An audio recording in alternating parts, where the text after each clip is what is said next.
Mr. Chancellor, it is my honor to present to you Dr. Sherry Turkle, distinguished academic, founder and director of the MIT Initiative on Technology and Self, and one of the sharpest and most preeminent critical thinkers on how we live, engage, or become disconnected and disengaged with one another in these digital times. Merging social psychology and communication studies, Dr. Turkle writes and speaks with prescience on the implications and effects of communication technologies on our social skills, our interpersonal relations, and our well-being. She offers expertise and insight with a prose that is a paragon of lucidity on the ways that we communicate through screens, through mobile media technologies, through robotics, through social networking. Dr. Turkle's research examines the increasingly omnipresent role of digitally mediated communications on our everyday lives. She explores, with nuance, how social interactions and identities are transformed when we become overly fixated with the handheld digital devices that persistently demand immediate response and beckon for our attention. And how many of you have your fingers twitching as I speak right now, longing to touch your cell phone, to text, to check your email? It can wait. Dans le cadre de son travail, Sherry Turkle répond à une des questions les plus importantes de notre époque. Maintenant que nous sommes si branchés, pourquoi nous sentons-nous encore si seuls? Selon elle, nous devons apprendre à mieux gérer les rapports que nous entretenons avec les nouvelles technologies. Autrement, nous ne saurons pas plus un jour comment communiquer face à face, se regarder dans les yeux, à écouter avec attention et empathie. Ces compétences exigent une pratique quotidienne. Si nous les perdons, la qualité de nos interactions sociales s'en ressentira. Si nous ne cultivons pas notre aptitude à conserver et à écouter, nous risquons de nous trouver isolés et aliénés les uns des autres. This paradoxical phenomena of feeling alone in the midst of the capacity for permanent and pervasive connection is the overarching subject of Dr. Turkle's classics, including Life on Screen, Identity in the Age of the Internet, The Second Self, Computers and the Human Species, and Simulation and Its Discontents, as well as her most recent works, including Alone Together and Reclaiming Conversation, The Power of Talk in a Digital Age. Her books remind us that books and sustained, cogent arguments that are thoughtful do matter. Her work is increasingly provocative and increasingly timely. Her credentials formidable. Dr. Turkle received a joint doctorate in sociology and personality psychology from Harvard University and is a licensed clinical psychologist. She is the Abby Rockefeller Mosé Professor of the Social Studies of Science and Technology, in the program of Science, Technology and Society at the Massachusetts Institute of Technology. En 2001, elle lance à MIT l'initiative La technologie et le soi, dont elle est actuellement directrice. Sherry Turkle est l'auteur de 9 livres touchant à une gamme de sujets: psychologie, politique, technologie et culture de l'écran. Elle a en outre dirigé la publication à MIT Press de 3 ouvrages sur les rapports entre les objets et la pensée. La professeure Turkle s'est vue décerner une bourse Guggenheim et une bourse de recherche en sciences humaines Rockefeller. De plus, elle est membre de l'Académie américaine des arts et des sciences. A featured media commentator on the social and psychological effects of technology, Dr. Turkle has been profiled and interviewed in a number of major mainstream publications over the years including the New York Times, Scientific American, and Wired. She's been named Woman of the Year by Ms. Magazine, celebrated by Esquire as one of the top 40 under 40 individuals changing the nation, and named one of Boston's top visionaries, idealists, and thinkers by Boston Magazine for her books, her articles, and her public engagements. Mr. Chancellor, on behalf of Senate and the Board of Governors, it is my privilege and honor to present to you Dr. Sherry Turkle so that you may confer upon her the degree of Doctor of Laws, honoris causa.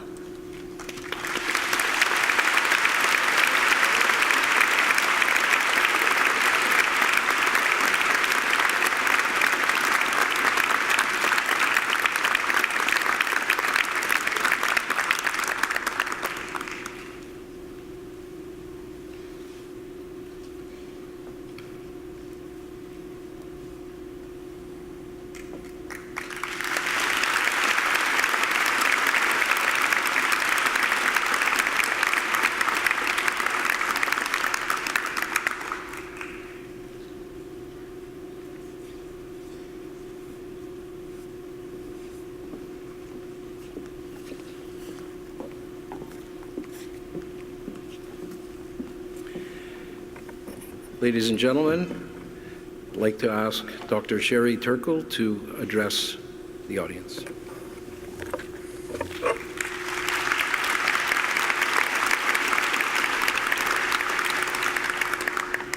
This is such a pleasure. This is such a pleasure. Mr. Chancellor, Mr. President and Vice Chancellor, honored platform guests, graduating class, family, and friends.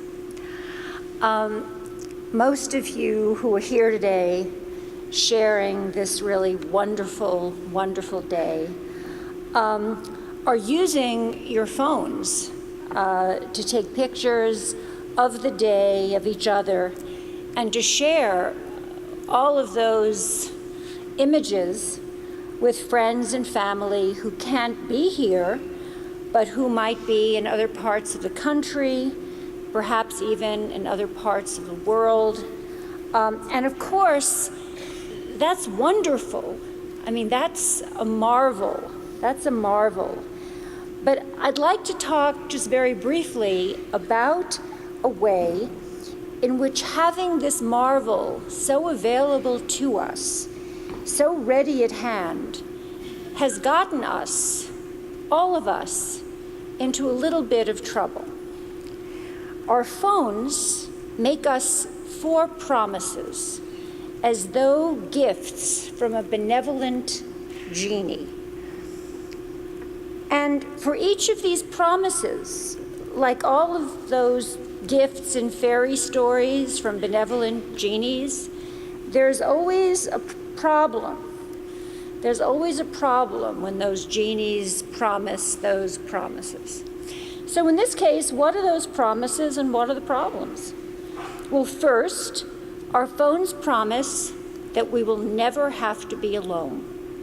Second, that we can put our attention wherever we want it to be. Third, that we will never have to be bored. And fourth, finally, that we'll never have to be alone. We'll never have to be alone. That's a lot. That's very heady stuff. But when we focus on whether or not we're heard, there's a danger that we stop listening. And my research shows that that happens. When we put our attention on wherever we want it to be, we stop attending to the people we're with. And my research shows that that happens too. And boredom, well, it turns out that boredom, daydreaming, provides the time that our brains need to reset and to lay down the very neural pathways for a stable sense of ourself and history. So when we're bored, our brains are not bored at all. And finally, the capacity to be alone, the capacity for solitude, is crucial to our capacity to come together. The capacity for solitude is the signal developmental achievement of childhood. Solitude, the capacity for solitude, is part of a virtuous circle. That's the opposite of a vicious circle. A virtuous circle is the good kind that links the capacity for self-reflection with the capacity to hear others, for conversation, and for empathic connection. You need the capacity for solitude to have all of these things. Now, how does that work? In solitude, we find ourselves, we prepare ourselves to come to conversation with something to say that's authentic, that's ours. And if you can't gather yourself to yourself, you can't come to another person and really hear what they have to say. You can't really hear them. You can't really see them as an individual and appreciate what they are saying, rather than project onto them what you need them to be saying, what you need them to be in order to buttress your fragile sense of self. So we need the capacity for solitude to sustain the capacity for true relationship. We need the capacity for solitude to sustain the capacity for true relationship.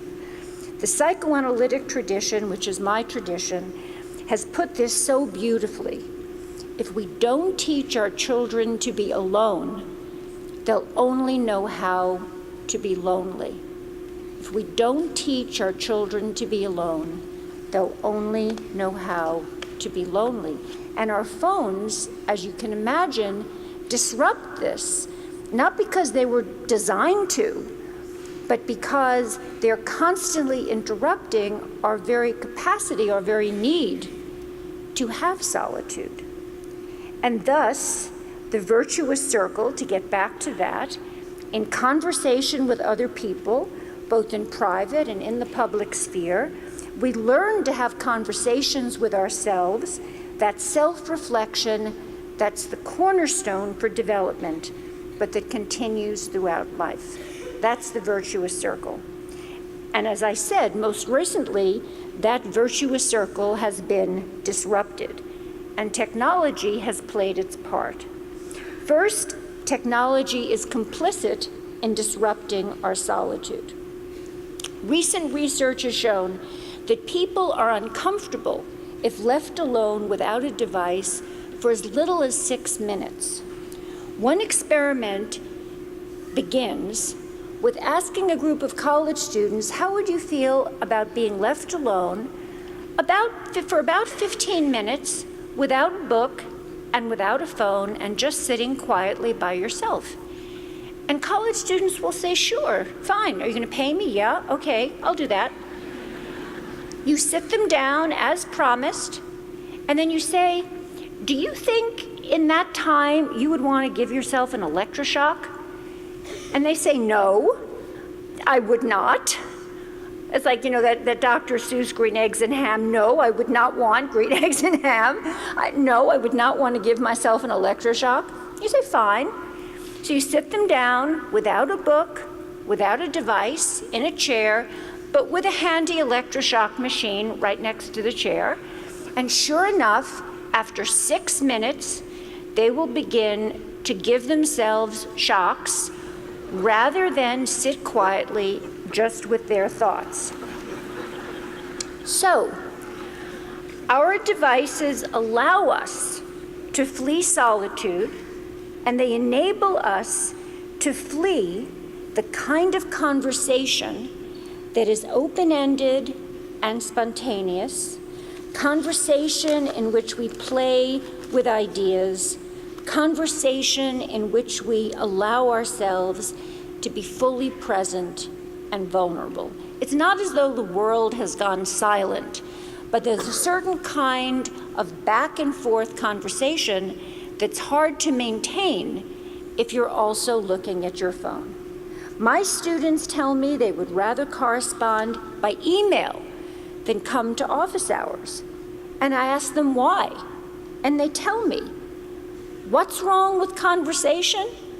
I'll tell you what's wrong with conversation, one of them says.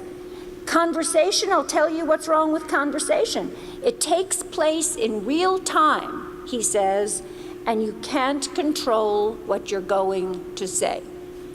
That's what he tells me.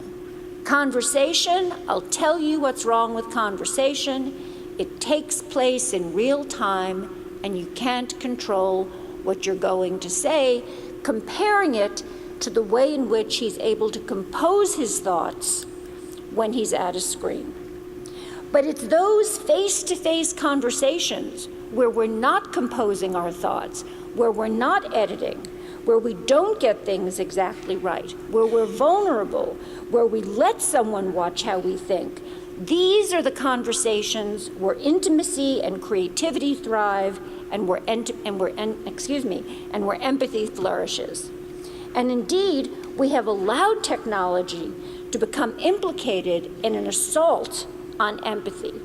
Research shows that even a silent phone disconnects us. Another experiment, you put a phone on the table between you and a friend at lunch, and two things happen. The conversation goes to more trivial matters, and you and the person you're with feel less of an empathic connection to each other, less of a stake in the conversation. So it's not surprising that in the past 30 years, we've seen a 40% decline in the markers for empathy among college students. That's a lot, but we're resilient. We are meant to be empathic creatures. In one study, in only 5 days at a summer camp without electronic devices, children began to relearn the ability to identify the feelings of others. Now, how did they do that? There was no sort of special empathy program. They talked to each other. Face-to-face conversation is the most human and humanizing thing that we know how to do. So we don't need to give up our phones, but we do need to think about how to use them more mindfully. And when we do, conversation is there to reclaim. So look up, look at each other, and begin the conversation. Thank you very much.